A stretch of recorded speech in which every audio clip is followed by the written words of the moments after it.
യേശുക്രിസ്തുവിന്റെ നാമത്തിലുള്ള സായാഹ്ന വന്ദനം അറിയിക്കുന്നു.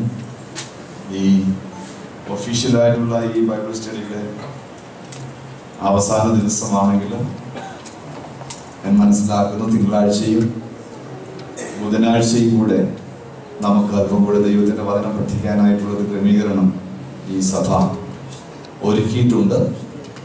ആ സമയങ്ങളിൽ കുറച്ചുകൂടെ ആഴമായിട്ട് ദൈവത്തിൻ്റെ വചനത്തിൻ്റെ ഭാഗങ്ങൾ നമുക്ക് ചർച്ച ചെയ്യാനും പഠിക്കാനും കഴിയും. എങ്കിലും നാം അനൗൺസ് ചെയ്ത യോഗങ്ങളുടെ സമാപന രാത്രി ആയതുകൊണ്ട് ഒന്ന് രണ്ട് വാക്കുകൾ നന്ദി അറിയിക്കാനായിട്ട് ഞാൻ താല്പര്യപ്പെടുന്നു.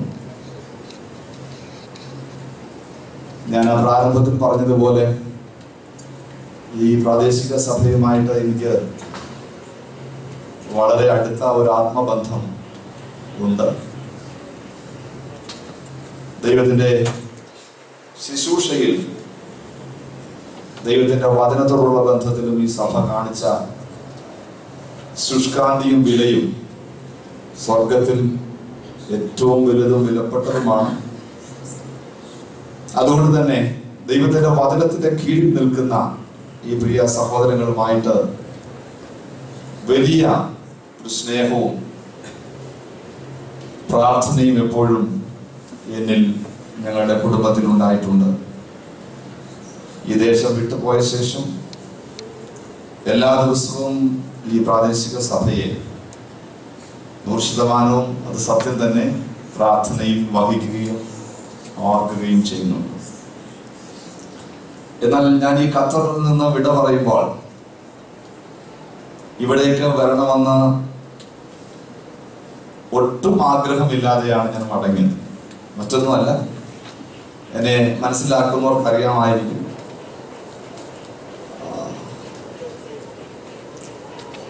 എനിക്ക് എൻ്റെ ശുശ്രൂഷയും ദൈവം എനിക്ക് നൽകിയ ദർശനവും അനുസരിച്ച് മുൻപോട്ട് പോകാവുന്ന ഒരു സാഹചര്യമൊന്നും ഈ രാജ്യത്തിൽ ലഭ്യമല്ല. അതുകൊണ്ട് തന്നെ ഞാൻ ഇവിടുന്ന് മടങ്ങി. പല പ്രാവശ്യങ്ങളിൽ വ്യക്തിപരമായ പല സഹോദരങ്ങളും ഇവിടേക്ക് വിളിച്ചിട്ടുണ്ട്, ക്ഷണിച്ചിട്ടുണ്ട്. പക്ഷെ വളരെ സ്നേഹത്തോടു കൂടി അതെല്ലാം ഞാൻ നിരസിച്ചു. എന്നാൽ ഈ സഭയിൽ നിന്ന് ദൈവത്തിൻ്റെ വചനം ശുശ്രൂഷിക്കാനും പഠിപ്പിക്കാനുമായിട്ടുള്ള ഒരു ക്ഷണം ചില മാസങ്ങൾക്ക് മുൻപ് ലഭിച്ചപ്പോൾ ഞാൻ പെട്ടെന്ന് ഒന്ന് പതറി. വിളിച്ച സഹോദരന് പാസ്റ്റർ സമ്മതമാണ് ചോദിച്ചത്. നിശ്ചയമായിട്ടും ആ ഒരു ക്ഷണത്തിന് മുൻപിൽ ഇവിടെ വന്ന് നിങ്ങളുടെ മധ്യ ദൈവവചനം ശുശ്രൂഷിക്കണമെന്നുള്ളൊരു ആവേശമാണ് എൻ്റെ ഹൃദയത്തിനകത്ത് ഉണ്ടായത്. ഇവിടേക്ക് വരുവാനും എന്നെ നയിച്ചത് അത് മാത്രമാണ്. അതിനപ്പുറമുള്ള ഒരു ലക്ഷ്യവും ഈ ഉള്ള യാത്രയിൽ എനിക്കില്ല. നിങ്ങൾക്ക് നന്നായിട്ട് അറിയാം. ചുരുങ്ങിയ ദിവസങ്ങളാണ് ഞാൻ ഇവിടെ ആയിരിക്കുന്നത്. ഞാൻ ആയിരിക്കുന്ന ദിനങ്ങളിലെല്ലാം ദൈവവചന പഠനത്തിനുള്ള ക്രമീകരണങ്ങൾ ഈ സഭ ഇവിടെ ചെയ്തിട്ടുണ്ട്. നിശ്ചയമായിട്ടും ഇതിൻ്റെ ഹൃദയത്തിൽ നൽകുന്ന ഉത്സാഹവും ധൈര്യവും ദൈവത്തോടുള്ള സ്നേഹവും വലുതെന്ന് ഞാൻ കരുതുന്നു. ഇവിടെയായ ദിനങ്ങളിലൊക്കെ നിങ്ങളുടെ സാന്നിധ്യം കൊണ്ട് ഈ ശുശ്രൂഷയെ നിങ്ങൾ ആദരിച്ചു. സ്വർഗത്തിലെ ദൈവം നിങ്ങളെ ഇരട്ടിയായി ആദരിക്കട്ടെ. കഥാകൃദാസൻ ജോൺ തോമസ് പാസ്റ്ററോട് വന്നു. അദ്ദേഹത്തെക്കുറിച്ച് എപ്പോഴും സഹോദരങ്ങളും ഞാനും മനസ്സിലാക്കുന്നു, അറിയുന്നു, പ്രാർത്ഥിക്കുന്നു. ദൈവത്തിൻ്റെ വചനം വളരെ കൃത്യമായും ശക്തമായും ആധികാരികമായും പഠിപ്പിക്കുകയും വചനത്തിൻ്റെ ലക്ഷ്യത്തിലേക്ക് സഭയെ എത്തിക്കുവാനുള്ള ശുഷ്കാന്തിയും കഥാകൃദാസൻ കാണിക്കുന്നു. കഥാകൃദാസനോടും ഈ പ്രിയപ്പെട്ട സഭയോടുമുള്ള എൻ്റെ ഒരു ബിഗ് താങ്ക്സ് ഈ സമയത്ത് ഞാൻ അറിയിക്കുന്നു. ഇനി ഞാൻ സമയം ഒട്ടും കളയാൻ താല്പര്യപ്പെടുന്നില്ല. നാം ഈ ദിവസങ്ങളിൽ പഠിച്ചുകൊണ്ടിരിക്കുന്നത് വിശുദ്ധിയെ കുറിച്ചാണ്. Understanding the biblical holiness. വിശുദ്ധിയെ കുറിച്ചുള്ള ഒരു പഠനമാണ് നാം നടത്തിക്കൊണ്ടിരുന്നത്. തുടക്കം നാം കുറിച്ചത് പ്രീ എമിനൻസ് ഓഫ് ഹോളിനെസ്, വിശുദ്ധിയുടെ പ്രാധാന്യത്തെ കുറിച്ചാണ് നാം ചിന്തിച്ചത്. രണ്ടാം ദിവസം നാം ചിന്തിച്ചത് റോങ് കോൺസെപ്റ്റ് ഓഫ് ഹോളിനെസ്. മൂന്നാം ദിവസം നാം ചിന്തിച്ചത് ഹൗ ടു ലിവ് ഹോളി, എങ്ങനെ നമുക്ക് വിശുദ്ധരായി ജീവിക്കാനായിട്ട് ഈ ഭൂമിയിൽ കഴിയും എന്ന് ചിന്തിച്ചു. നാലാമതായി നാം ചിന്തിച്ചത്, നിങ്ങൾ പറ,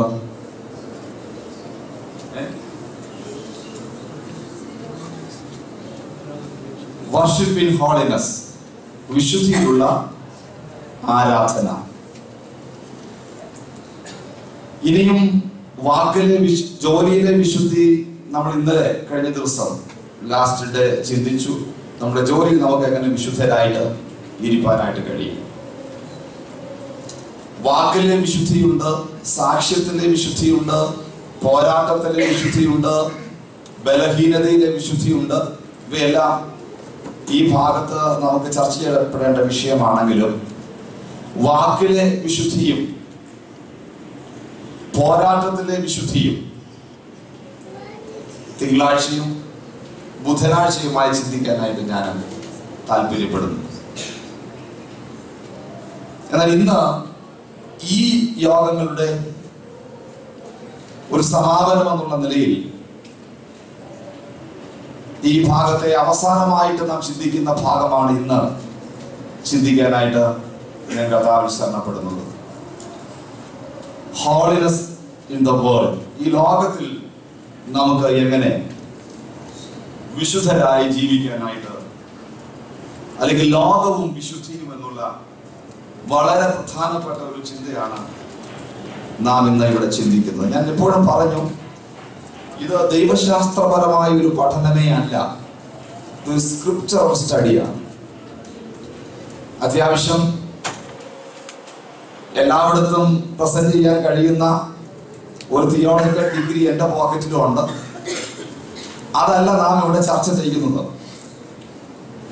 പ്ലെയിൻ സ്ക്രിപ്ചറൽ ആയിട്ടുള്ള ഒരു സ്റ്റഡിയാണ് ഈ ദിവസങ്ങളിലെല്ലാം നാം ഈ വിഷയത്തിൽ ചെയ്യുന്നത്. പ്രാക്ടിക്കൽ ഹോളിനെസ് ആണ് നമ്മുടെ സ്ക്രിപ്ചറൽ ഗ്രൗണ്ടിൽ നിന്നുകൊണ്ട് നാം ചിന്തിക്കുന്ന വിഷയം. അതാണ് ദൈവസഭയ്ക്കും നമ്മുടെ വിശ്വാസ ജീവിതത്തിനും വളരെ ആവശ്യമായിട്ട് ഇരിക്കുന്നത്. ഈ ലോകത്തില് നമ്മുടെ വിശ്വാസത്തിനും നമ്മുടെ പ്രത്യാശയ്ക്കും നമ്മുടെ സ്നേഹത്തിനും ദൈവം ആഗ്രഹിക്കുന്ന തലത്തിലേക്ക് നാം എത്തിക്കുന്നതിനും എതിരായി നിൽക്കുന്ന ഒരു വ്യവസ്ഥിതിയെയാണ് വിശുദ്ധ വേദപുസ്തകം ലോകം എന്ന വാക്കുകൊണ്ട് അർത്ഥമാക്കുന്നത്. ലോകം എന്ന് പറയുമ്പോൾ ഈ ഭൂമി എന്ന് പറയുന്ന ഒരു ഗ്രഹത്തെ കുറിക്കുന്ന ഒരു പദമായിട്ടല്ല വിശുദ്ധ വേദപുസ്തകം നമുക്ക് പരിചയപ്പെടുത്തി നൽകുന്നത്. നമ്മുടെ വിശ്വാസത്തിനും പ്രത്യാശയ്ക്കും നമ്മുടെ ലക്ഷ്യത്തിലേക്ക് എത്തുന്നതിന് തടസ്സമായി നിൽക്കുന്ന ഒരു വ്യവസ്ഥിതിയെ കുറിച്ച ലോകം എന്ന് അതിപ്രധാനമായ വേദപുസ്തകം വിവക്ഷിക്കുന്നത്. നമുക്ക് എല്ലാവർക്കും ഏക ലക്ഷ്യമാണ്. ആ ലക്ഷ്യത്തിലേക്ക് എത്തിച്ചേരാനായിട്ടാണ് അശ്രാന്തമായൊരു പരിശ്രമം നാം എല്ലാവരും ചെയ്യുന്നതും ചെയ്യേണ്ടതും. നാം പലപ്പോഴും നമ്മുടെ യാത്രയിൽ ലക്ഷ്യം തെറ്റിപ്പോയാൽ നമ്മുടെ യാത്രയുടെ മുൻപോട്ടുള്ള ഗമനത്തിന് പതർച്ച ഉണ്ടാകാൻ സാധ്യതയുണ്ട്. പണ്ട് നാം കേട്ടിട്ടുണ്ടല്ലോ, മണ്ണാങ്കട്ടയും കരിയിലയും കൂടെ കാശിക്ക് പോയ കഥ. സാധാരണഗതിയിൽ കൊച്ചു കുട്ടികളായ നമ്മളെല്ലാവരും ആ സമയത്ത് കേട്ട രണ്ടുപേരും കൂടെ കാശിക്ക് പോയി. കാരണം നമുക്ക് എല്ലാവർക്കും അറിയാം. പോകുമ്പോൾ രണ്ടുപേരും കൂടെ ഒരു എഗ്രിമെന്റ് ചെയ്തു. മണ്ണാങ്കട്ട പറഞ്ഞു, ഈ മഴ വന്നാൽ എനിക്ക് പിടിച്ചു നിൽക്കാനായിട്ട് പറ്റത്തില്ല, അതുകൊണ്ട് മഴ വരുമ്പോൾ കരിയില മുകളിൽ ഒന്ന് കയറിയിരിക്കണം, എങ്കിലേ നമുക്ക് ഈ യാത്ര കാശിയിലെത്താനായിട്ട് കഴിയുള്ളൂ. അല്ലെങ്കിൽ മഴ പെയ്ത് ഞാൻ എന്ത് ചെയ്യും? ഇല്ലാതെയായി തീരും. അപ്പൊ കരിയില പറഞ്ഞു, എനിക്കൊരു പ്രശ്നമുണ്ട്, മഴ പെയ്താൽ പ്രശ്നമൊന്നുമില്ല, പക്ഷെ നല്ല കാറ്റടിച്ചാൽ ഞാൻ എന്ത് ചെയ്യും? നേരെ പോകുന്നതിന് പകരം കാറ്റിന്റെ ദിശക്കത്ത് എന്ത് ചെയ്യും? പോകാൻ സാധ്യത. നമ്മൾ അങ്ങനെ കാറ്റടിച്ചാൽ പിന്നെ എതുവഴിയാ പോകുന്നൊന്നും പറയാൻ പറ്റത്തില്ല. നീ എന്നെ ഒന്ന് സഹായിക്കണം. കാറ്റടിക്കുമ്പോൾ നീ എന്റെ മുകളിൽ കയറി എന്ത് ചെയ്യണം? ഒന്നിരുന്ന് തന്നാൽ നമുക്ക് ലക്ഷ്യത്തിൽ ഒരുമിച്ചെത്താം. യാത്ര തുടങ്ങി. മുൻപ് പറഞ്ഞ രണ്ട് സംഭവങ്ങളും മാറി മാറി സംഭവിച്ചു. കാറ്റും വന്നു, മഴയും വന്നു, അന്യോന്യം സഹായിച്ചു. നല്ല ഒരു യാത്രയായിരുന്നു. മുൻപോട്ട് ദിവസങ്ങൾ പിന്നിട്ടപ്പോൾ കാറ്റും മഴയും കൂടെ ഒരുമിച്ചെന്ന് വന്നു. രണ്ടുപേർക്കും അന്യോന്യം സഹായിക്കാനായിട്ട് കഴിയാതെ പോയി. യാത്രയും അവസാനിച്ചു. നമ്മുടെയൊക്കെ ക്രിസ്തീയ ജീവിതത്തിലെ യാത്രയും ഒരു പരിധിവരെ ഇങ്ങനെയൊക്കെയാ. രണ്ടും കൂടെ ഒരുമിച്ച് വരാത്തതുകൊണ്ട് നമ്മളിവിടെ ഇരിക്കുന്നത്. എപ്പോഴാ ഒരുമിച്ച് വരുന്ന ആർക്കറിയാം? ലക്ഷ്യം പലപ്പോഴും നമുക്ക് അപ്രാപ്യമായി തീരാൻ സാധ്യത കൂടുതലാണ്. അതുകൊണ്ട് തന്നെ ലോകത്തെ കുറിച്ചുള്ള 3 അപ്പോസ്തലന്മാരുടെ സാക്ഷ്യമാണ് വിശുദ്ധ വേദപുസ്തകത്തിൽ നമുക്ക് വിശേഷാൽ കാണാൻ കഴിയുന്നത്. യോഹന്നാന്റെ സുവിശേഷം 5-ാം അധ്യായത്തിന്റെ 19-ാമത്തെ വാക്യത്തിൽ യോഹന്നാൻ പറയുന്ന ഒരു ഭാഗമുണ്ട്. നാം ദൈവത്തിൽ നിന്നുള്ളവരെന്ന് നാം അറിയുന്നു, സർവലോകവും ദുഷ്ടന്റെ അധീനതയിൽ കിടക്കുന്നു. യാക്കോബിന്റെ ലേഖനം 4-ാം അധ്യായത്തിന്റെ 4-ാമത്തെ വാക്യത്തിൽ യാക്കോബ് പറയുന്നു, ലോകസ്നേഹം ദൈവത്തോട് ശത്രുത്വമാകുന്നു എന്ന് നിങ്ങൾ അറിയുന്നില്ലയോ? എന്ന് വെച്ചാൽ മുൻപ് അത് യാക്കോബ് പ്രസ്താവിച്ചിട്ടുണ്ട്. നിങ്ങൾക്കത് നന്നായിട്ട് അറിയാം. ആകയാൽ ലോകത്തിന്റെ സ്നേഹിതനാകുവാൻ ഇച്ഛിക്കുന്നവനല്ല, ദൈവത്തിന്റെ ശത്രുവാകുന്നു. മിത്രമല്ല, പാതി മിത്രമല്ല, ശത്രുവാണ്. ലോകത്തെ നാം സ്നേഹിക്കുന്നുവെങ്കിൽ സ്വാഭാവികമായും ദൈവത്തെ നാം സ്നേഹിക്കുന്നു എന്ന് പറയുന്നു എങ്കിലും വിശുദ്ധ വേദപുസ്തകത്തിന്റെ അടിസ്ഥാനത്തിൽ നാം ദൈവത്തിന്റെ ശത്രുവാണ്. 2 പത്രോസ് 3-ാമത്തെ അപ്പോസ്തലൻ പറയുന്ന ഭാഗം, 2 പത്രോസ് 3-ാം അധ്യായത്തിന്റെ 10 മുതൽ 12 വരെയുള്ള വാക്യങ്ങൾ.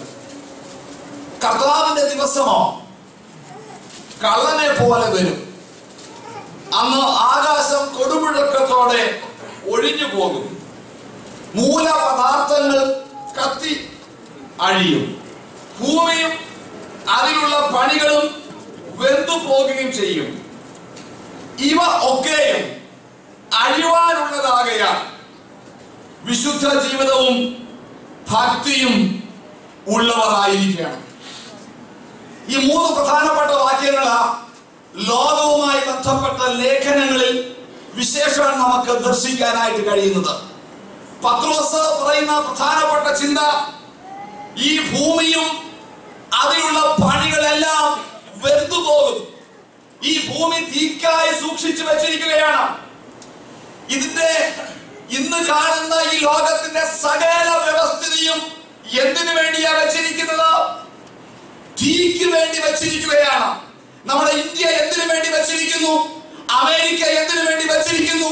വികസിത രാജ്യങ്ങളും വികസ്വര രാജ്യങ്ങളും വികസിതമല്ലാത്ത രാജ്യങ്ങളും എന്തിനു വേണ്ടിയാ വെച്ചിരിക്കുന്നത്? പത്രോസ് പറയുന്നു, ഇവരെല്ലാം തീക്ക് വേണ്ടി വെച്ചിരിക്കുന്നുവെന്ന് ഒരു വിശുദ്ധൻ അറിഞ്ഞുകൊണ്ട് അവൻ വിശുദ്ധ ജീവിതവും ഭക്തിയും ഉള്ളവരായി ഈ ലോകത്തിൽ ജീവിക്കണം. നിരാദര പ്രിയപ്പെട്ടവരെ, ഞാൻ ഒരു കാര്യം പറയട്ടെ. ഈ നാം താമസിക്കുന്ന ഈ ഖത്തർ ഉൾപ്പെടെയുള്ള സകല രാജ്യങ്ങളും വിശുദ്ധ വേദപുസ്തകം തീക്ക് വേണ്ടി വെച്ചിരിക്കുന്നുവെന്ന് വിശുദ്ധന്മാരായ നാം അറിയണം. എങ്കിലേ ഭക്തിയോടെ വിശുദ്ധിയോടെ ഈ ഭൂമിയിൽ നമുക്ക് ജീവിക്കാനായിട്ട് കഴിയുകയുള്ളൂ. നിങ്ങളൊക്കെ ചിന്തിക്കുന്നത് ഏതെങ്കിലുമൊക്കെ പുതിയ പുതിയ രാജ്യങ്ങളും അതിൻ്റെ വലിയ കമാനങ്ങളും അതിലെ കെട്ടിടങ്ങളും ഒക്കെ കാണുമ്പോൾ നാം ചിന്തിക്കുന്നത്, ഓ ഇതൊക്കെ അഴിയാത്ത രാജ്യമാണ്, ഇവിടെ ഒരു പൗരത്വം കിട്ടിയെങ്കിൽ ഞാനും എൻ്റെ തലമുറയും എന്റെ കൊച്ചുങ്ങളും പേരക്കിടാങ്ങളും എന്റെ കുടുംബവും ഒക്കെ രക്ഷപ്പെട്ടു പോകുമെന്ന. പക്ഷെ പത്രോസ് പറയുന്നു, ഇതൊക്കെ നീ കാണുമ്പോൾ ഒരു വിശുദ്ധന്റെ മനസ്സിൽ ഓടിയെത്തേണ്ടത്, അയ്യോ ദൈവമേ, ഇത് തീക്ക് വേണ്ടി വെച്ചിരിക്കുന്നതാ, ഇത് അഴിയുവാനുള്ളതാണ്. ഈ ഒരു വലിയ ഉൾക്കാഴ്ച ഒരു വിശുദ്ധ ജീവിതത്തിലേക്ക് നമ്മെ നയിക്കുന്നത്. ഇത് നമുക്ക് ഖത്തറിൽ ജീവിക്കുമ്പോഴേക്കാണ് ഉണ്ടാകണം. ഇന്ന് ഒരു സഹോദരൻ എന്നെ തന്റെ ഭവനത്തിലേക്ക് കൊണ്ടുപോകുമ്പോൾ എന്നോട് ചോദിച്ചു, പാസ്റ്ററെ ഖത്തർ പോയ ശേഷം വലിയ വ്യത്യാസമൊക്കെ ഉണ്ടോ? ഒരുപാട് കെട്ടിടങ്ങളൊക്കെ വന്നു. ഞാൻ പറഞ്ഞു, ഇവിടെ എന്ത് വ്യത്യാസങ്ങൾ സംഭവിച്ചാലും എനിക്ക് പ്രത്യേക സന്തോഷമൊന്നും ഇല്ല. ഈ ലോകത്തിൽ എന്ത് ഡെവലപ്മെന്റ്സ് ഉണ്ടായാലും അതെല്ലാം തീക്ക് വേണ്ടി സൂക്ഷിച്ചു വെച്ചിരിക്കുന്നു.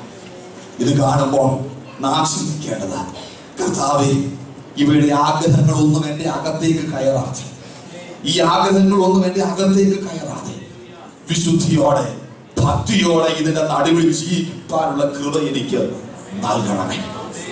ഒരു ആഫ്രിക്കൻ മിഷണറി യൂറോപ്പിൽ പ്രസംഗിക്കാനായിട്ട് പോയി. പുസ്തകത്തിൽ വായിച്ച അറിവാണ്. അദ്ദേഹം പ്രസംഗത്തിന്റെ രാത്രിയിലെ എല്ലാ ദിവസവും പ്രസംഗം, പകല് താമസിച്ച വീട്ടിലെ സഹോദരന് അദ്ദേഹത്തെ കൊണ്ട് ആ പട്ടണം കാണിക്കാനായിട്ട് പോയി. പട്ടണം കാണിച്ച ശേഷം മടങ്ങി വന്ന് ഭവനത്തിൽ കയറിയിട്ട് അദ്ദേഹം ഇങ്ങനെ പ്രാർത്ഥിച്ചു, കർത്താവേ, ഈ പട്ടണം മുഴുവനും ഞാൻ കറങ്ങിയിട്ടും എനിക്ക് ആഗ്രഹിക്കത്തക്ക ഒന്നും ഞാൻ കാണാഞ്ഞതിനാൽ ദൈവത്തിന് മഹത്വം അർപ്പിക്കണം. എനിക്ക് ആഗ്രഹിക്കത്തക്ക ഒന്നും കാണാത്തതിനാൽ ഞാൻ ദൈവത്തെ സ്തുതിക്കുന്നു. ഇന്ന് രാത്രി പ്രിയപ്പെട്ടവരെ, പട്ടണം എത്ര വലുതായിക്കൊള്ളട്ടെ, നിങ്ങളുടെ നാഗരികതയുടെ ചിന്തകൾ വിശാലവും വലുതുമായിരുന്നു കൊള്ളട്ടെ, പക്ഷെ ഇവിടെ നമുക്ക് ആഗ്രഹിക്കത്തക്കതൊന്നും ഇല്ല കേട്ടോ. ഇതെല്ലാം നാശത്തിന് വേണ്ടി, ഇതെല്ലാം തീക്ക് വേണ്ടി, ഇതെല്ലാം സ്തോത്രം ഒരു നിമിഷം കൊണ്ട് ചാമ്പലാക്കുവാൻ വേണ്ടി വെച്ചിരിക്കുന്നതാണ്. ഇവിടെ വിശുദ്ധിയോടെ നമുക്ക് ജീവിക്കാനായിട്ട് കഴിയണം. എങ്ങനെ നമുക്ക് ഇതിന് നടുവിൽ വിശുദ്ധിയോടെ ജീവിക്കാൻ കഴിയും? ഒരു 5 പ്രധാനപ്പെട്ട ചിന്തകളാണ് ഇന്ന് രാത്രി ചിന്തിപ്പാനായിട്ട് ആഗ്രഹിക്കുന്നത്. വിശുദ്ധ വേദപുസ്തകം ഞാൻ പഠിച്ചപ്പോൾ ഒത്തിരി വാണിക്സ് വിശുദ്ധ വേദപുസ്തകത്തിൽ എനിക്ക് കാണാനായിട്ട് കഴിയും. ഇന്ന് ഉച്ചയ്ക്ക് ശേഷം ഒരു അപൂർവമായിട്ടുള്ള വേദപുസ്തകത്തിന്റെ ഏകദേശം 50,000-ലധികം പുസ്തകങ്ങളുടെയും ഉള്ള ഒരു വലിയ സോഫ്റ്റ്വെയർ ഒരു സഹോദരന് എന്റെ ലാപ്ടോപ്പിൽ ഇൻസ്റ്റാൾ ചെയ്ത് നൽകി. ഞാൻ പെട്ടെന്ന് ആ ഭാഗങ്ങളൊക്കെ ഒന്ന് പരിശോധിക്കാനായിട്ട് ശ്രമിച്ചപ്പോൾ ഇന്നത്തെ ചിന്തയിൽ ഉള്ള വേദഭാഗങ്ങളെ കുറിച്ച് ഞാൻ ചിന്തിച്ചപ്പോൾ മുന്നറിയിപ്പുകൾ, വാർണിംഗ്സ് ഓഫ് ദ ബൈബിൾ, വചനത്തിലുള്ള മുന്നറിയിപ്പുകൾ, ഒരുപാട് മുന്നറിയിപ്പുകൾ വിശുദ്ധ വേദപുസ്തകത്തിൽ നമുക്ക് വേണ്ടി നൽകിയിട്ടുണ്ട്. മുന്നറിയിപ്പ് എന്തിനാണ്? അപകടങ്ങളിൽ നിന്ന് നമ്മെ എന്ത് ചെയ്യാനാണ്? രക്ഷിക്കാനും സൂക്ഷിക്കുവാനുമാണ്. മുന്നറിയിപ്പ് അവഗണിച്ച് മുൻപോട്ട് പോയാൽ ഒരുപക്ഷെ അപകടം സുനിശ്ചിതമാണ്, സഹായിക്കാൻ ആർക്കും കഴിയുകയില്ല. ചില വളവുകളിൽ നമുക്ക് കാണാനായിട്ട് കഴിയും, പതിവായി അപകടം നടക്കുന്ന സ്ഥലം, സൂക്ഷിച്ച് പോവുക. ഈ മുന്നറിയിപ്പുകൾ നാം അവഗണിച്ചു പോയാൽ ഒരുപക്ഷെ നാം തന്നെ അപകടം വിളിച്ചു വരുത്തും എന്നുള്ളതാണ് മുന്നറിയിപ്പ് കൊണ്ട് ഉദ്ദേശിക്കുന്നത്. എന്നാൽ എല്ലാ മുന്നറിയിപ്പുകളും ഇന്ന് ചിന്തിക്കാനായിട്ട് നമുക്ക് അവസരങ്ങളില്ല. ഒരു 5 മുന്നറിയിപ്പുകൾ പ്രത്യേകിച്ച് നാശയോഗ്യത്തിന് വേണ്ടി അല്ലെങ്കിൽ തീക്ക് വേണ്ടി വെച്ചിരിക്കുന്ന ഈ ലോകത്തിൽ ഭക്തിയോടെയും വിശുദ്ധിയോടെയും ജീവിക്കുന്നതിന് വിശുദ്ധ വേദപുസ്തകം നൽകുന്ന ചില മുന്നറിയിപ്പുകളാണ് ഇന്ന് രാത്രി പ്രധാനമായി നാം ചിന്തിക്കാൻ ആഗ്രഹിക്കുന്നത്. ഒന്നാമത്തെ മുന്നറിയിപ്പ്, ഒന്നാമത്തെ വാണിംഗ് വിശുദ്ധ വേദപുസ്തകത്തിൽ രേഖപ്പെടുത്തിയിരിക്കുന്നത് ദ്രവ്യാഗ്രഹം സൂക്ഷിച്ചുകൊള്ളുവിൻ.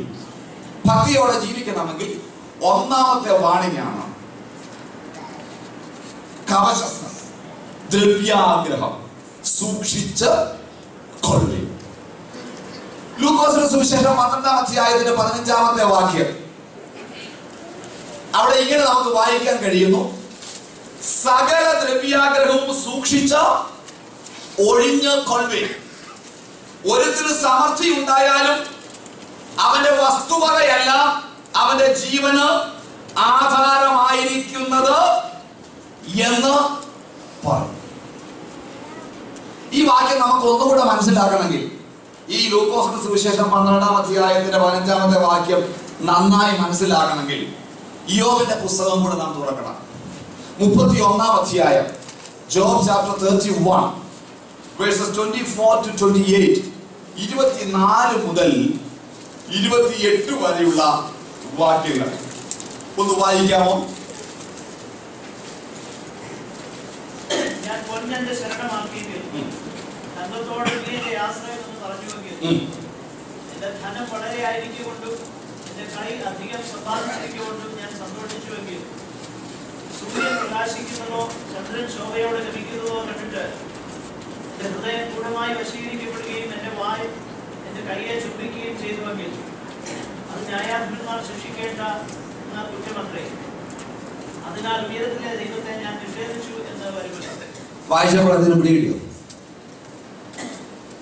ഒന്നാമതായി പറയുന്നത്, ഞാൻ പൊന്ന് ശരണമാക്കി എങ്കിൽ, എന്റെ ഹോപ്പ് ഗോൾഡിലാണെങ്കിൽ, എന്റെ ശരണം, എന്റെ പ്രതീക്ഷ സ്വർണത്തിലാണെങ്കിൽ, ഇന്ന് വളരെ പ്രധാനപ്പെട്ട ഒരു സാധനമാണെന്ത്? സ്വർണ്ണമല്ലേ? ലാൻഡിൽ ഇൻവെസ്റ്റ് ചെയ്യുന്നതിനേക്കാൾ പ്രതീക്ഷ നൽകുന്നതാണ് ഗോൾഡിലുള്ള ഒരു ഇൻവെസ്റ്റ്മെന്റ്. ഇവിടെ പൊന്നെ ശരണമാക്കി എങ്കിലെന്ന 24 ക്യാരറ്റ് സ്വർണത്തിന്റെ കാര്യമല്ല, ഫൈൻ ഗോൾഡിന്റെ കാര്യമാണ് പറയുന്നത്. ശുദ്ധ പൊന്നിനെ കുറിച്ചാണ് പറയുന്നത്, ഫൈൻ ഗോൾഡിനെ കുറിച്ചാണ് പറയുന്നത്. 24 ക്യാരറ്റിനകത്ത് എന്തുണ്ട്? ചെമ്പ് ഉണ്ട്. എന്നാൽ ഇത് ഫൈൻ ഗോൾഡാണ്.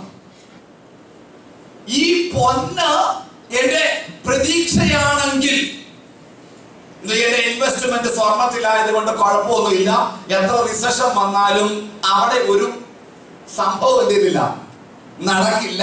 ചില സുവിശേഷകന്മാർ തന്നെ അത് പ്രൊമോട്ട് ചെയ്യുന്നുണ്ട്.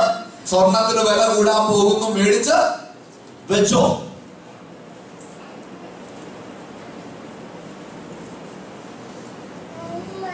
രണ്ട്, തങ്കത്തോട് നീ എന്റെ ആശ്രയം എന്ന് പറഞ്ഞുവെങ്കിൽ, എന്ന് വെച്ചാൽ തങ്കമാണ് കോൺഫിഡൻസ്. നമ്മുടെ കോൺഫിഡൻസ് എന്താ? അവന് ഒരു ഭാരം കുഴപ്പമൊന്നുമില്ല. നമ്മുടെ കോൺഫിഡൻസ് എവിടെ ഇരിക്കുന്നത്? ഇയ്യോബ് പറയുന്നത്, എന്റെ കോൺഫിഡൻസ് തങ്കത്തിലാണെങ്കിൽ, അല്ലെങ്കിൽ ഞാൻ നാട്ടിൽ ഇൻവെസ്റ്റ് ചെയ്തിരിക്കുന്ന, ഉണ്ടാക്കി വെച്ചിരിക്കുന്ന വീടിലോ, എന്റെ ബാങ്ക് ഡിപ്പോസിറ്റിലോ, എന്റെ റബ്ബറിന്റെ എണ്ണത്തിലോ, ഞാൻ ഷെയർ മാർക്കറ്റിൽ ഇൻവെസ്റ്റ് ചെയ്തിരിക്കുന്ന റിട്ടേൺസിന് ഒന്നും അല്ല എന്റെ കോൺഫിഡൻസ്. അങ്ങനെയാണെങ്കിൽ, എന്റെ ധനം വളരെ ആയിരുന്നത് കൊണ്ട്, എന്റെ കൈ അധികം സമ്പാദിച്ചത് കൊണ്ടും ഞാൻ സന്തോഷിച്ചെങ്കിൽ, കുഴപ്പമില്ല കേട്ടോ. തൊടുന്നതെല്ലാം പൊന്ന, കയ്യെ നോക്കിയിട്ട് പൊന്ന് കയ്യ, ഒന്നുമില്ലാതെ വന്നതാ. പണ്ട് ഇവിടെ വെച്ചൊരു യാത്രയപ്പുണ്ടായപ്പം ഒരാൾ പറഞ്ഞു, ഒരു കൂളിംഗ് ഗ്ലാസും 1 ലക്ഷം രൂപയും കൂടെ കിട്ടിയാൽ തിരിച്ചു പോകാൻ വേണ്ടി വന്നതാണ്. 38ാമത്തെ വർഷം ചതച്ചിടിച്ച് ഓടിച്ചു വിടും പറയുന്ന സാക്ഷ്യമാണ്.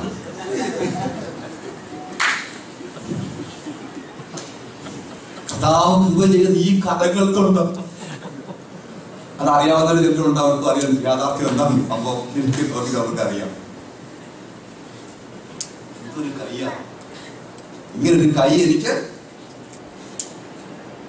സൂര്യൻ പ്രകാശിക്കുന്നതോ ചന്ദ്രൻ ശോഭയോടെ ഗമിക്കുന്നതോ കണ്ടിട്ട്, എന്ന് വെച്ചാൽ സകലവും ശുഭകരമായി നീങ്ങുന്നു, യാതൊരു പ്രശ്നങ്ങളും എനിക്കില്ല, ഈ മുൻപ് ചെയ്ത കാര്യങ്ങളൊക്കെ ഞാൻ ചെയ്തിട്ടും ഒരു പ്രശ്നവും ഇല്ല. നമ്മുടെ ഭാഷ പറഞ്ഞാൽ ആത്മീയമായിട്ട് ഒരു പ്രശ്നവും ഇല്ല. സഭയിൽ മുഖ്യസ്ഥാനമുണ്ട്, സഭയിൽ ആത്മീയ എന്നുള്ള ഒരു മുദ്രയുണ്ട്. ഒരു ഹാൾമാർക്ക് കിട്ടിയിട്ടുണ്ട്.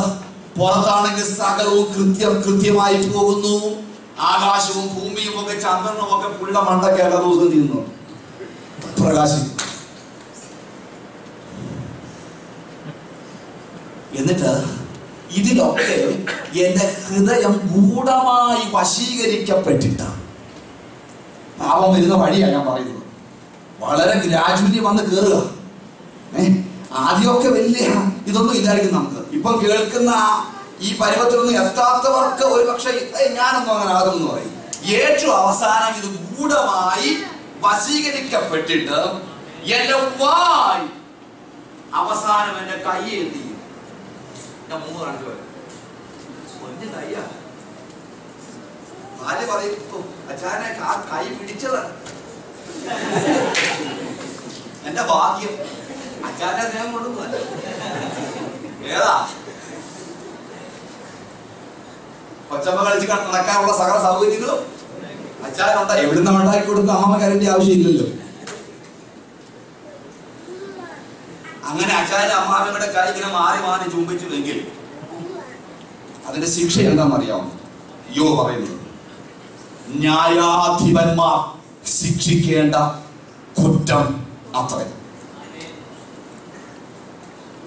അതിനാൽ ഉയരത്തിലെ ദൈവത്തെ ഞാൻ നിഷേധിച്ചു എന്ന് വരികയില്ലയോ? ദ്രവ്യാഗ്രഹം, പണത്തോടുള്ള സ്നേഹം ശിക്ഷിക്കപ്പെടുന്ന ന്യായവിസ്താരത്തിൽ ശിക്ഷിക്കപ്പെടുന്ന ന്യായവിധിക്ക് വിധേയമാകുന്ന കുറ്റമാണെന്ന് നിങ്ങൾ വീട്ടിൽ പോയി വായിക്കാൻ സമയം എനിക്കില്ല. ഇതേ സംഭവം തന്നെ വ്യഭിചാരത്തോടുള്ള ബന്ധത്തിൽ 31-ാം അധ്യായത്തിന്റെ 9 മുതൽ 11 വരെ യോബ് പറയുന്നുണ്ട്. വ്യഭിചാരത്തോടുള്ള ബന്ധത്തിൽ ഇതേ സെന്റൻസ് ആണ് പറയുന്നത്. അത് ന്യായാധിപന്മാരുടെ മുൻപിൽ ശിക്ഷിക്കേണ്ട കുറ്റമാണെന്ന്. വ്യഭിചാരവും ദ്രവ്യാഗ്രഹവും ഒരേ ഒരു ഇഞ്ച് കുറയാത്ത കുറ്റം. ഇന്ന് പലരും ചിന്തിക്കുന്നത്, ഞാൻ ഇന്നലെ പറഞ്ഞതുപോലെ കുട്ടരൂര് പറയുന്ന മതിയാ, അത് വിചരിക്കുന്നൊന്നുമില്ലല്ലോ. പക്ഷെ എന്റെ കൈ ദൈവം പറയാ, എടാ നീയും അവനും കൂടെ ഒരേ യാത്രയാ, വലിയ വ്യത്യാസമൊന്നും ഇല്ല. നമ്മുടെ സമൂഹം നടന്ന ഫീലിംഗ് ദ്രവ്യാഗ്രഹം കുഴപ്പമൊന്നുമില്ല. ഇതൊക്കെ മറ്റേതാണ്. നമ്മുടെ കേരള സിലബസിനകത്ത് 7-ാം കൽപ്പന മാത്രം എന്ത് കേരള സിലബസിനകത്ത് കുറ്റമായിട്ട്, ബൈബിൾ സിലബസിനകത്ത് അങ്ങനെ അല്ല. ഞാൻ പറഞ്ഞു മനസ്സിലായോ? എന്തും നമുക്കില്ല, ഇത് മാത്രം ചെയ്തിരുന്ന വിശുദ്ധൻ. അങ്ങനെ ഇരിക്കുന്ന പുള്ളികളെ 90% ദൈവസഭയ്ക്ക് അത് ന്യായാധിപന്റെ മുൻപിൽ ശിക്ഷിക്കപ്പെടുന്ന കുറ്റമാണ്. വ്യഭിചാരത്തിന് തുല്യമായ കുറ്റമാണ് കവചസ്നസ്, ദ്രവ്യാഗ്രഹം, ലവ് ഓഫ് മണി. അത് ന്യായവിസ്താരത്തിൽ ശിക്ഷിക്കപ്പെടുന്ന, ന്യായവിസ്താരത്തിൽ വിധി കൽപ്പിക്കപ്പെടുന്ന ഒരു പ്രധാനപ്പെട്ട ക്രൈമാണ്. എനിക്ക് ഒരു മടിയില്ല, ഒരു മടിയില്ല. സ്തോത്രം. അവൻ കൃപയാൽ കർത്താവിന് വേണ്ടി യൗവനപ്രായത്തിൽ ഇറങ്ങി തിരിച്ചതാ. സ്തോത്രം. ഇതുവരെയും ആരും ഈ വിഷയത്തിൽ എന്റെ മുന്നിൽ കൈ ചൂണ്ടിയിട്ടില്ല. ഞാൻ ധൈര്യത്തോടെ വിളിച്ചു പറയുക, ധനം, പണത്തെ കുറിച്ചുള്ള ദ്രവ്യാഗ്രഹം സകലവിധ ദോഷത്തിനും കാരണമാണ്. No excuse, no excuse. ബൈബിളിൽ അത് ശിക്ഷിക്കപ്പെടുന്ന ഒരു കാര്യമാണ്.